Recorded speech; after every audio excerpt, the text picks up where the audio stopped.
Well, hi. I was kind of sleeping there in a moment of meditation, um, and this is our fourth session, and one where we're going to try and bring together, if we can, all of the parts of the first three sessions, and primarily the thought that I want you to think about, and that if you have created a poem before, I think you'll begin to see the truth of it.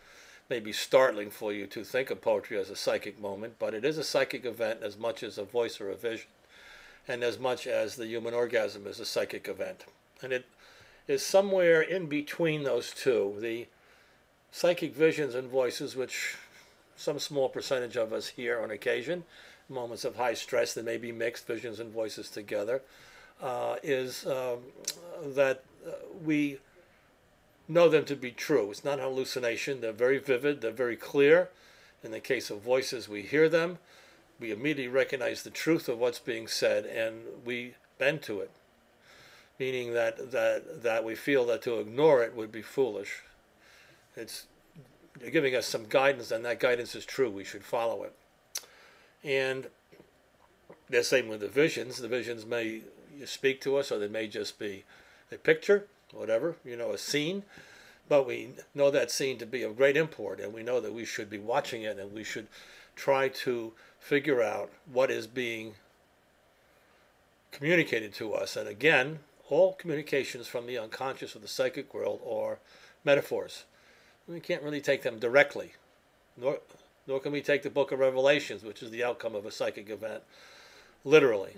Everything comes as a metaphor, and it may mean many things, and it's the task of human beings who are skilled psychics, whatever you want to think, is to interpret them, to help interpret them. The Bible is filled with people like Joseph and Daniel who were skilled at interpreting dreams, which also always come in metaphor. Being lost in a Chinese subway doesn't mean that you're dreaming of the future when you're in Peking and you can't find the quarters to put in the turnstile. It means that you're lost in your unconscious. That's one thing, because the Eastern cultures are always symbolized as our unconscious, strange, unknowable, and of course the underground is the unconscious. So you're in deep yogurt. Basically, in that dream, it's saying that you've lost your way and you've lost your communication or your ability to traverse the unconscious, or that perhaps you should recognize is that you can never command the unconscious, despite the fact that it's a subway that goes from place to place. You have no idea as to how the connections are actually made. You can go on, but it is speaking to you about that moment. So what you want to think of a poem also comes in metaphors. It never is a factual report, and you can also comes, it's rhythmic. It has a rhythm to the language that is different from our regular speech. What that rhythm is dependent on the current cultural rhythms of speech of the day. I will no more sound like Homer than Homer would sound like me. Homer's dactyl hexameter, which is how it is rendered today.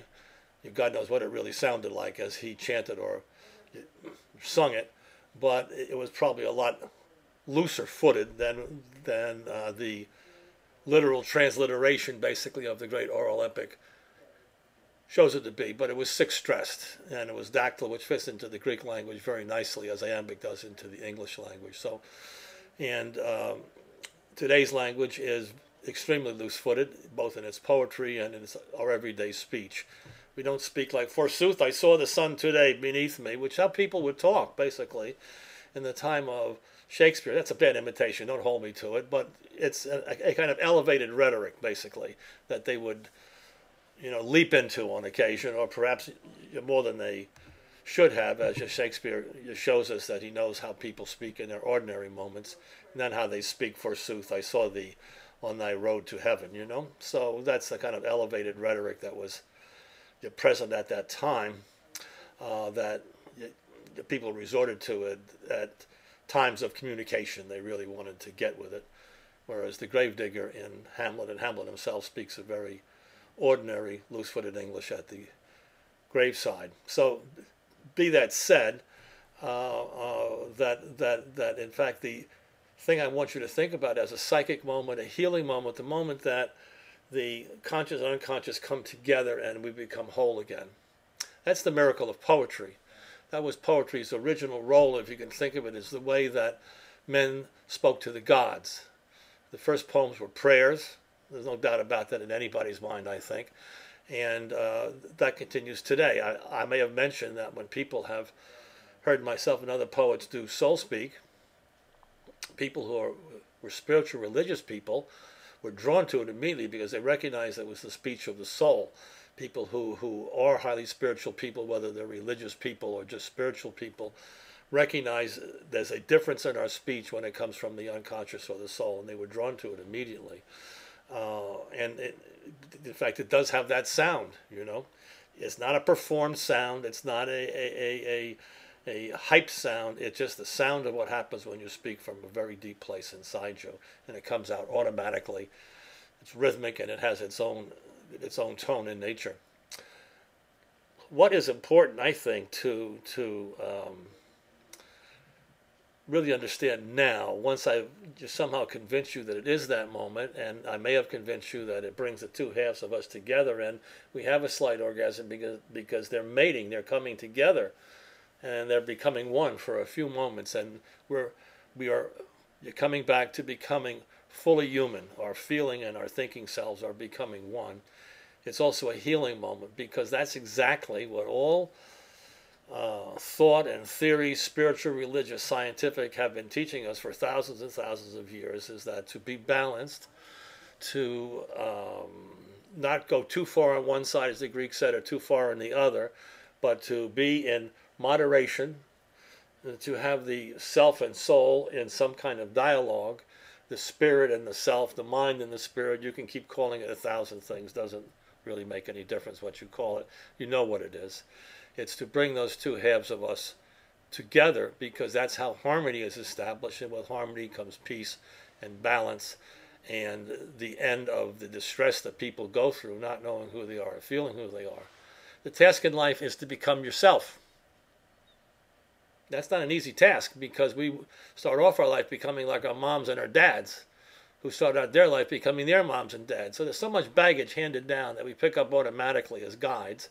And then our friends around us and our schools, and there's enormous human pressure to conform, that to finally unwind all of that wrapping paper around you and emerge as to who you are, the only way you can do that is to get down deeply to who you are, and the soul is the essential self. You know, let's not people. Oh, you can't talk about soul. That's so religious. We don't want to hear about that. We're moderns, you know. But the fact of the matter is, we can go back to the soul as the ancients thought of it, as the Greeks thought of it. Character is fate. A famous quotation from one of the Greek philosophers, meaning that who we are at the basis of our essential beings, heroes, cowards, fearless, imaginative, harmonious, whatever it is, in the very essence of our nature determines our fate. And everything we can do to correct that, you know, Teddy Roosevelt can hunt boar and hunt elephants and learn all these things that he did, but really in essence he was just becoming more himself, with a couple of other crappy things added on top of it, you know. But essentially he was a courageous man, a courageous child, to pursue what he had to pursue to become healthy. And that determined his fate. And he became a little too courageous and a little too Teddy Roosevelt. You know, there was too much Teddy Roosevelt in Teddy Roosevelt, to paraphrase Katharine Hepburn about Howard Hughes. The problem with Howard Hughes is there's too much Howard Hughes in Howard Hughes, and there was too much Teddy Roosevelt in Teddy Roosevelt. It became unbalanced after a while. But the idea is that your fate is determined, your life is determined by your character, and your character comes into the world, you got it. And it can be confused by the people you grew up with, your parents and your school children and your brothers and sisters, but in the end, the only way you're going to be happy is to be who you are. And unfortunately, that goes for every walk of life, from the thief to the saint. Sorry. That's simply the way it goes, you know. But for most of us, what we have to unwind is all of the cultural and parental and educational things we've heard about who we're supposed to be. And we have to become ourselves. And poetry is one way for that to happen. There are There's some other ways, but I can't think of a more beautiful healing way, since poetry is a beautiful moment. It's unlike Freudian psychology or all the rest of them. They're very painful because they want to look at everything logically and in great detail. Poetry doesn't care about that. It cares about feelings. And those feelings coming up and surfacing as an imaginative story formed by the unconscious, not the conscious mind. That's for novelists. Poems should never do that. And when they do it, they stop becoming poems. They become poetic thoughts. But no gold ring. The hair doesn't come up in the back of your neck in that moment of creation, of mating. That's what I'm talking about, and that's what I'm saying to every human being can do. Now, that's a big statement, but I'm going to play for you a poem. I'm going to explain later what I mean by this, but I want you to believe me. A poem that was made in the same way as his 40,000 Aborigine would make poems with his tribal members when he was speaking to the gods. Those poems and prayers were one and the other. There was no separate name for them. They were speakings to the gods. They were unrehearsed. They were undocumented. They simply occurred in antiphonal fashion, a main speaker and a responder being the rest of the tribe, and it went on and on for hours about things that occupied the tribal consciousness at that stage of the game. Preliterate man was smart enough, or he was wired in such a way as access to the unconscious was very easy. We can say that his conscious mind, unlike ours, which is like a steel fortress, was very fragile, and it was easy for him to slip into his unconscious mind, which is why he was very familiar with his dreams and gave them equal weight. We don't. They look strange to us. We, in a very rigid time and space world, we can't make sense of our dreams, but it's very easy for him to slip in. I would say he was constantly going back and forth between them, hearing voices all of the time, seeing visions, etc. So it was easy for him to drop into the poetic state and to speak to the gods in that way. How he did that in antiphonal fashion with costume and mask in a current way of doing it is how what we do, what we call dream stories. Myself and another group of poets who have learned to do it. I'm going to play one for you. It's called Hotel Called Mexico. And I'll let it play for itself. Don't ask any questions of why there's no words printed down. They're dream stories. I'm not going to tell you they're poems because you'll get confused. However, they will bring the same moment of poetic ecstasy and awareness and of your body glowing that a written poem will. And here's one of them. It was done 5 or 6 years ago. Sometimes in my dreams, I'm in a small Mexican town. It's so small. It's heaven. How small is it? I mean, it's in heaven. This heaven of yours. My father comes here every day. Every single day. To see me. Just me. He loves looking at my statues. Just me. It's a long, long wait, he says. Mine. Between visits. Just me. Everything is Just me. like shadows here. And then you come, he says, and I can see you and touch you. Like shadows. Just like the statues. The beautiful shadows. He likes the statues. The shadows in your eyes. He knows they're the part of me that will join him here soon. Those eyes. Not the boy who caused him problems, but Those eyes. the man who grew up next to him and listened to him. I show him my name, which is his name, and Your name. he almost cries to see it. Your name. So solid after all these dreamy years of nothing. Your name. Memories floating back and forth. Your name. He can't think of anything better than to have me here. Your name He knows I get lost in the shadows is my name. of the statues, and sometimes I am. I forget who I am, I am. but not really. So forgetful at times. It's some other self comes up, and I can't even remember my father likes that half. my own name. It's so different Sometimes I wake up and so real, he says. It's so real and it's dark, to see you so dark, in your statues. so scary. I can feel you. No light, I can feel you. no light at all. Not one even. Not one. Not one even. Anyway, Even. that's what happens in heaven. It's not even anymore, is it now? In a small hotel called Mexico where Look, all of a sudden we're together again. don't you see it? I can't believe it. The window. It's you I can't believe it. on the other side of the window.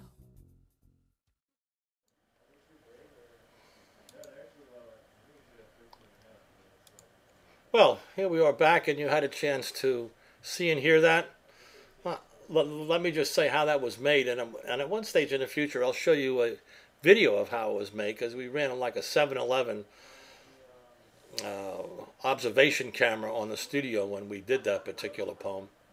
But it was made because I had gone down to Mexico, and I had happened in this hotel, which was run by a poet and wonderful singer, who I made a number of albums on. His name was Jorge Alvarez, and he was a sculptor and a painter, and he was an impressive artist. And he was taking care of the hotel for his family. He had been living in San Miguel, and he came back to Alamosa, town that I lived in. I met him, I recorded him. I was totally mesmerized by his talents, and as I took pictures of him in his hotel lobby, which contained his sculptures and some old buddies, he didn't really care about business. He just was an artist in charge of a hotel, which means he didn't do much business, but he had a great time. When I looked at those pictures later, when I came back from Mexico, I knew that I had a poem there. In fact, I knew it when I took the pictures. I didn't know what the poem would be, but they were electric. And something about him talking to the older men there, and the very golden haze of the hotel and the Mexican afternoons, and the sculpture lying all around like dreams that he had done over the years.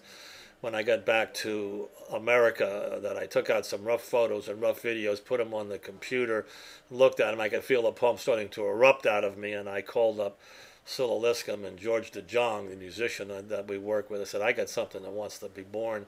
Come on into the studio and we'll just get it born, you know. So what you see was done in one take, that entire soundtrack, just one take. We didn't know what was going to be done, but we knew it was something that was going to come out. Then later I went back and put in the titles and the credits and the transformations and kind of smoothed the video out. But it was a catalyst. Basically, it was a way of beckoning the gods. You know, there are ways to do that. There are lots of techniques poets have learned. That's one that I've learned, and that it seems to work extremely well. And I always rely on it. So you see what happened as a result of that is we got a poem that was so interrelated and so interlaced into the video that they're one. That is a true audiovisual poem that exists in many dimensions, just like the poetry of 40,000 years ago existed in many dimensions. It's hard for us to picture that today. Most of our poets, being writers, are unable to think about more than one thing at a time. But the fact of the matter is that poems can be done that way by three people without any conscious intervention or direction or introspection before it happens. Just let it happen, and somehow the gods bring you to that point where the poem is made. So I wanted you to see that and to hear it. And just as the first of many proofs I'm going to give you that way of making poems, that way of spontaneously speaking, that the archetype of poetry, as Jung would say, is within us. Just as the archetype of our mothers, it's the memory of all of our mothers to the beginning of time. Plato would call it the ideal form of poetry, like that there is the ideal form for what a father is, the ideal form for what the truth is. He was trying to say that somehow in us there is something that guides us to know what a father and what a truth is and what a poem is. And in this case, what I say is that it will, if you allow the unconscious to come up, if you surrender to it in a way that it beckons the muse will come up and form the poem. You can either write it out or speak it, but speaking it out is the easiest because it's completely autopilot. It's a no-brainer. And the trick is to stay on the golden thread as the muse spins the poem out in story form, in rhythmic metaphoric form, and you just bring it into time and space, which is the role of the poet or the role of humans. And as I've said before, the unconscious or the soul wants to hear its song returned, but made glittery with time, made glittery with what it means to be human, to live in space and time, to tell stories. So that's what it's a two-way street. Any spiritual thinker from the beginning of time will tell you that the commerce between us and between our deeper selves, or between the gods or God, however you want to think of it, is a two-way street. It goes two ways. And in this case, this is the Galapagos of poetry and the Galapagos of our communication with the unknowable. It can take all kinds of names. Not important what you call it. You can't control it. And it comes to us on occasion. And we honor it by bringing it into time. And the most common way is in the form of a poem. And the poem being a rhythmic, metaphoric story. That's the way it forms itself. Nothing to do with what you learn in school. All that stuff you can forget about. It's just going to form itself in the rhythms of our current speech, okay? And it's going to also be by nature metaphoric, as dreams are metaphoric. They speak in metaphors. They don't speak in factual images. You have to get used to that, you know, if you want to interpret your dreams. I want to show you just something here.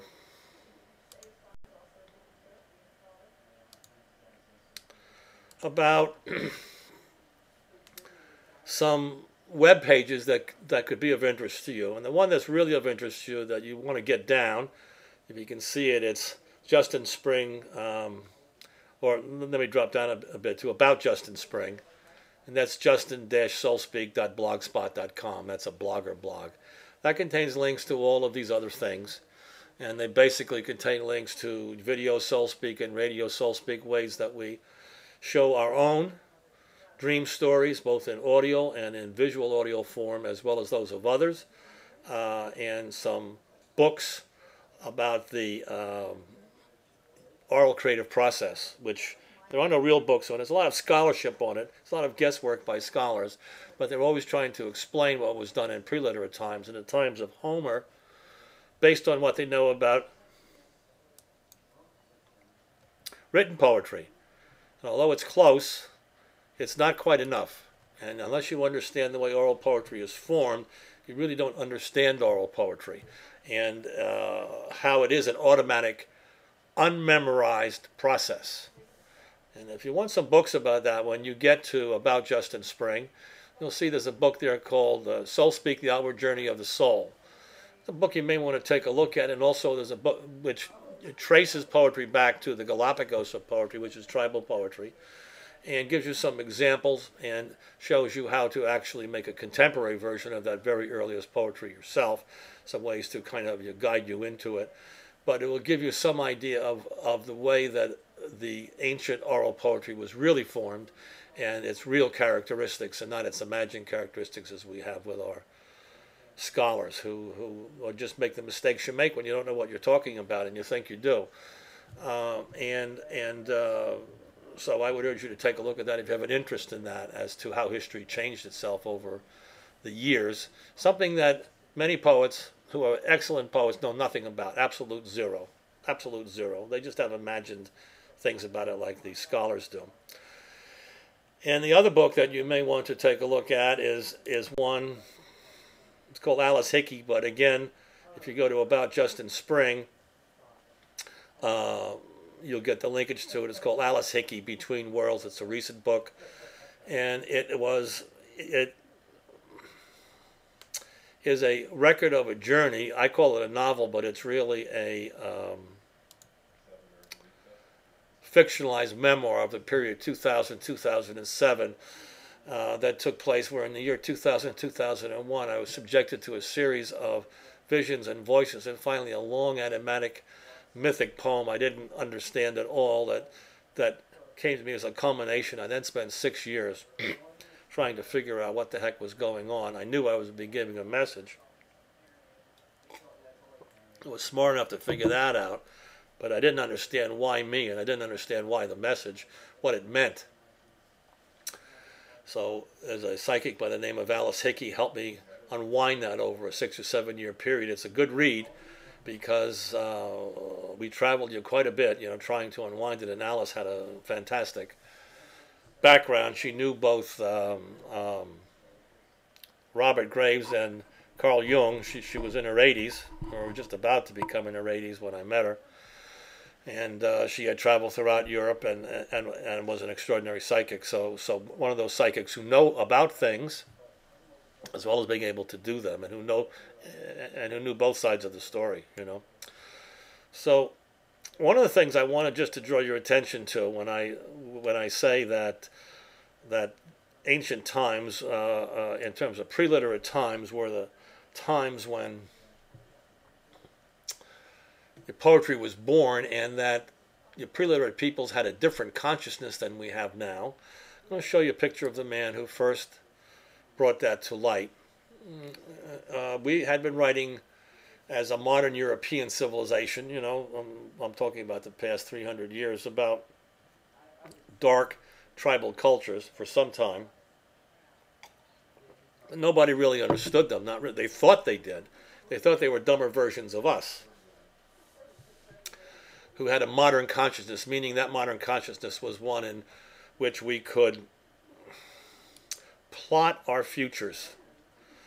It's so second nature to us now that in fact we don't even think about it. But if we're presented by a novel situation, such as a man with a pistol suddenly stepping in front of us, what we'll do is immediately reach back into memory for similar situations and then project them into the future, both our current thinking and our memories, to suggest what we should do. Run, fall on the ground, reach in our pocket to pull out an imaginary pistol and perhaps scare him, and go on and on with the possible scenarios, and then we'll choose one and take it, much to our success, or maybe not so success, but that's how we operate. It was once thought at one time that men operated that way all of the time, and we just got brighter as time went on. But the fact of the matter is we were always bright. Back in the days of our friend here, who I like to bring up because he was every bit as bright as we were, he just wasn't concerned with what we were concerned about. He was concerned with speaking with the gods and being in harmony with his fellow beings, who were the animals especially, and after that the plant life and the inanimate water. The Aborigine, you can think of the Aborigine, nobody really thinks of them this way, but since they first reached Australia 40,000 years ago, they were almost, they existed kind of like a Galapagos for 40,000 years, until the English got there, I guess in the 19th century or so, or the 18th century, whatever it was, and broke that 40,000-year-old reverie. So they are kind of a remnant of what the people who came out of Africa 40,000 years ago and populated the world. And one of the things that they have in common, I believe, is the story of Dreamtime. Anthropologists for years have been thinking as time passed, like the time of creation, like we think of time past, and then Moses came, and then Jesus, and then Harry Truman, you know, on the march of history on, whatever it happens to be. But for the Aborigine, he's not that foolish, and we shouldn't be that foolish to think that creation was only once. That's just a story that we like because it's nice and orderly. But the fact of the matter is that this guy had the right picture. The Dreamtime is a simultaneous creation that's going on all of the time, and that he accesses that through his lucid dreaming. He knows the difference between his ordinary dreams and those that enter into the world of the unconscious, when he purposefully puts himself in there. And that lucid dreaming, he then has access to directions and guidance, and to plot his future actions. To hear the voices of the gods, sometimes comes back with information for the others. At a certain stage, people who were very skilled at that, who had particular gifts, who could travel between the two worlds, did that and came back and told their tribe members what to do. But most tribe members could easily go between conscious and unconscious. A very weak conscious mind, very thin membrane that separated them, and so they entered the world of poetry very easily. It's harder for us, so that's why we have the Soul Speak method to quiet the conscious mind and allow the poem to form itself, for you to access the unconscious, the creative unconscious, the muse, the soul, whatever you want to call it. That's what happens. The man I showed you before, Julian Jaynes, was the one who took the cover off the pot and said, the pot's not cooked this way. What really happened is that when we learned to read and write, for some reason coterminous with that time, our consciousness changed to what it is today. And that I explained to you is what you enjoy now as your current consciousness. He said prior to that, in the age of the mother goddesses, because the time of reading and writing came out eventually, these were gradual changes, by the way, and there's a little picture of Hercules with his pudding between his legs, is that reading and writing developed as did our rational powers and our self-supporting, self-scheming mind. But this guy, in the days of this goddess, heard the gods.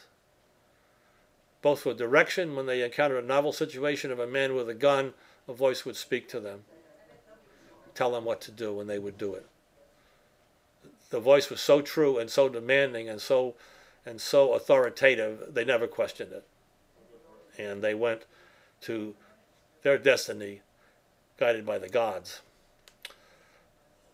That consciousness evolved very quickly into the one we have now, and this book is a record of that, both from a scientific, and thank God for James was a lover of poetry, and he immediately understood that the voices that people heard in those early days of development are very similar to the voices that poets hear. Poets knew it immediately and saw the book as a breakthrough. Somebody finally got it right. Unfortunately, Jane's successors are mostly biophysicists and neurologists who are arguing endlessly about the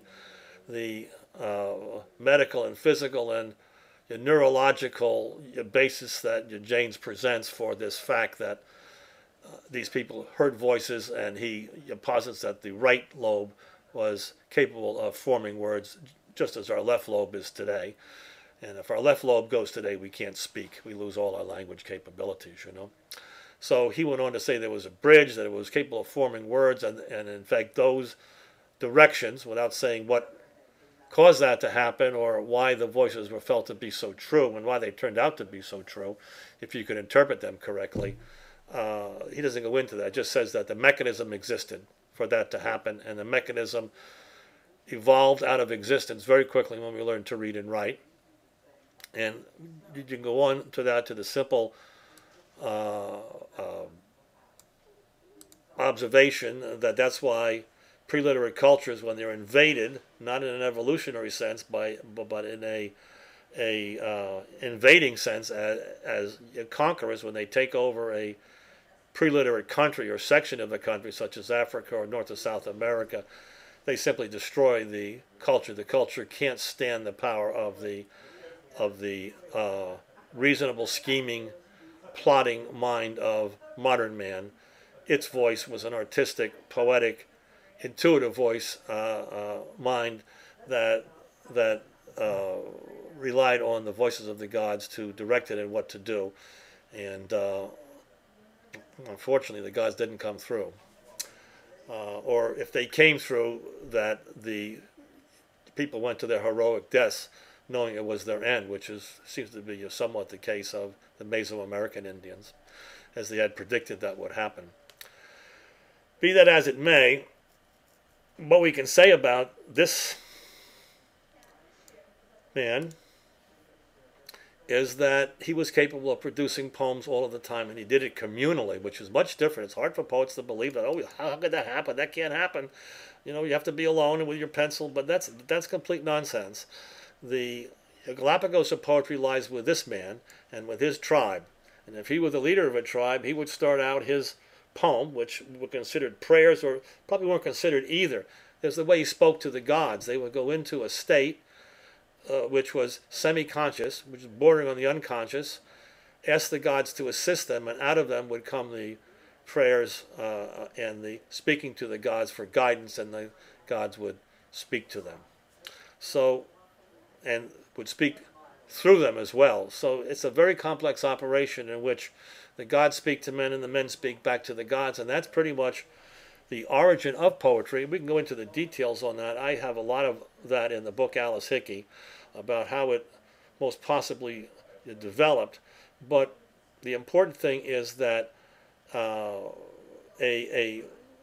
way that men went through life is to listen to voices, and the way that they praised the gods or prayed to the gods in its early stages was through poetry, not like the poetry we know today, but poems poems, let's say they were speakings from the unconscious that address the gods.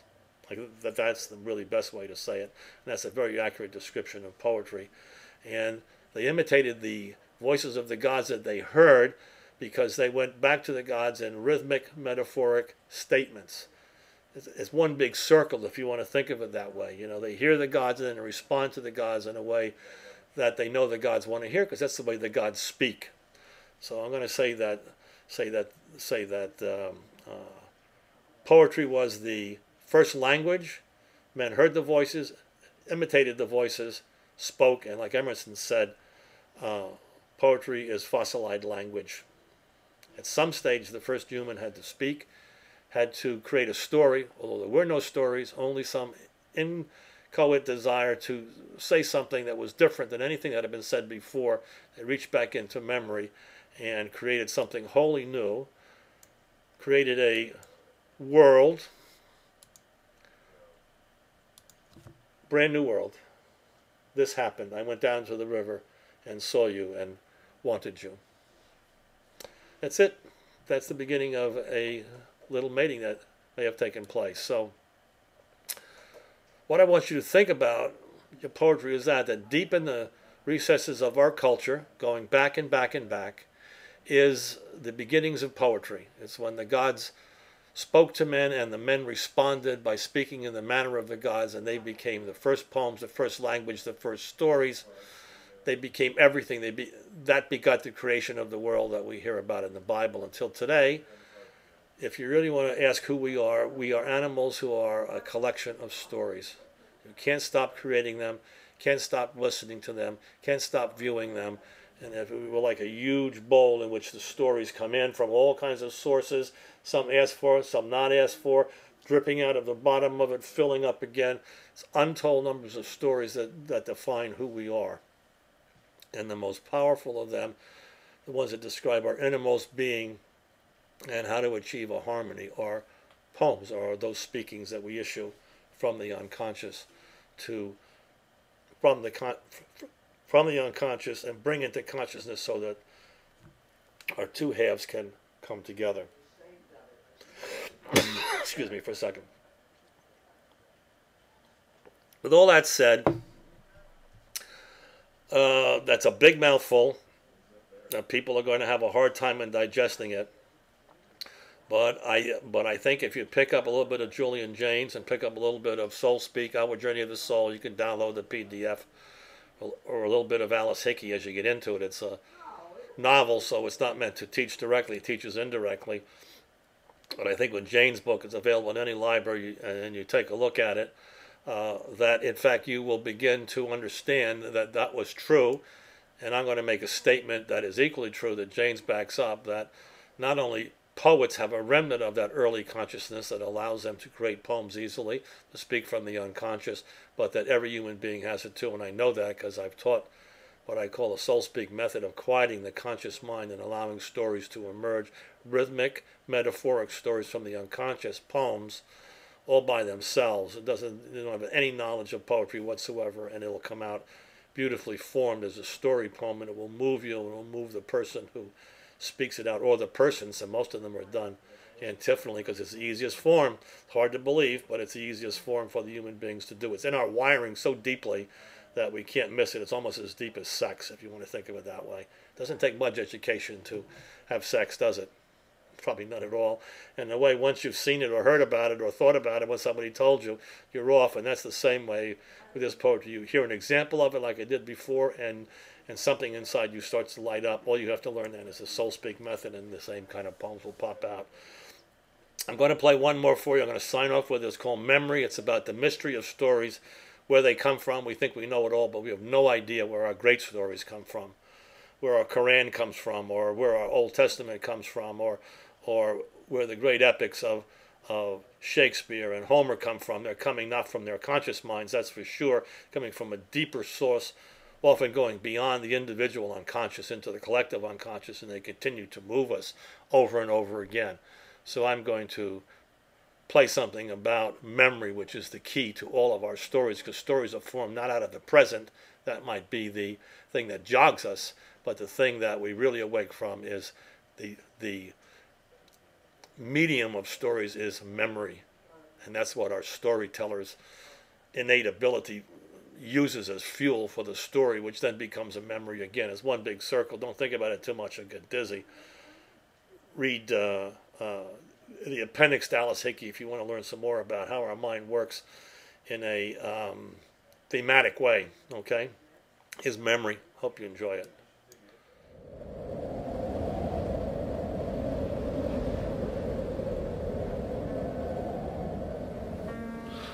You could ask me what memory is, and I could give you 100 answers. Or I could tell you nothing. What is there to say anyway? Could I say it's like a large, old city with its twisted parks? I could tell you that. That's what memory is like. Or I could tell you it's a house somewhere or an apartment in an old building. You know the stairs and you think you know the door. I could tell you all of that.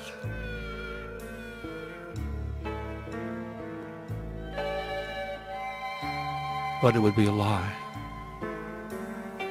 Memory is nothing except it calls us in. It chooses the door, and we have to follow. And then, somehow, it forms itself out of nothing. Just some hunger pushing it forward. And suddenly, there's only light in the story that you're handing to someone who's looking at you, and they're laughing or crying, or maybe even they're confused, just to see how you came up with something from nothing. It was just something you remembered, you said, and I wanted to tell you about it. Every time I do that, the story changes. It's not like these books where the story stays the same. Memory isn't like that. It isn't like an old apartment in an old house in an old city around these old twisted parks. It's just like light, like what's in front of you right now, but a little dimmer, and it keeps going back and back and back and back and back. They're just dimmer versions of the present. You can barely see them, the little patches of this or that feeling that your Aunt Margaret gave you, or the dark shadow on your mother's face. Everything changes. Memory is just back there. Distant, distant, distant. Distant stars in a dark sky.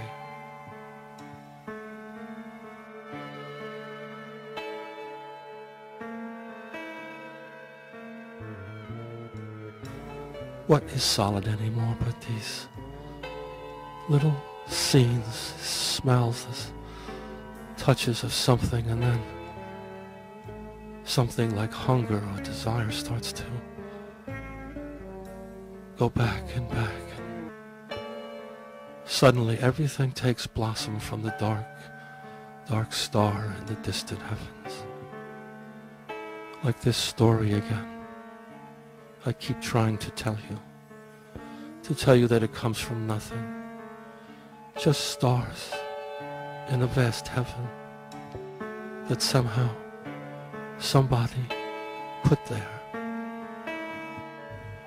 And you can't do anything about it, ever. And don't you ever forget that either. Don't you ever forget that either.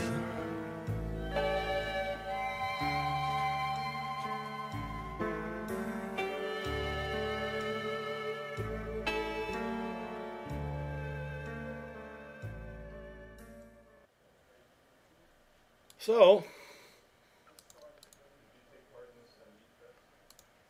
I hope you enjoyed that, and I'm going to sign off now. We'll see you next week. I'm sorry for starting late this week, but one of those things that happened that was beyond control. And I'm just going to sign off and wish you. I'm going to sign off with my little buddy here who I like very much. Let me see. Maybe I'll just sign off with a copy of Carl Jung, who we're going to bring up next week, who really allowed us to understand as to what happens in that unconscious part of us that for so long we really didn't understand at all. He's been dead now for some years, but it was groundbreaking work, and if you're not familiar with his work, you should get, there's a very good sampling of his work that has been put together for the common reader, for the common intelligent reader, and I highly recommend. I forget the name of it, but you'll spot it in any bookstore, and I'd get a hold of it. So hope to see you next week.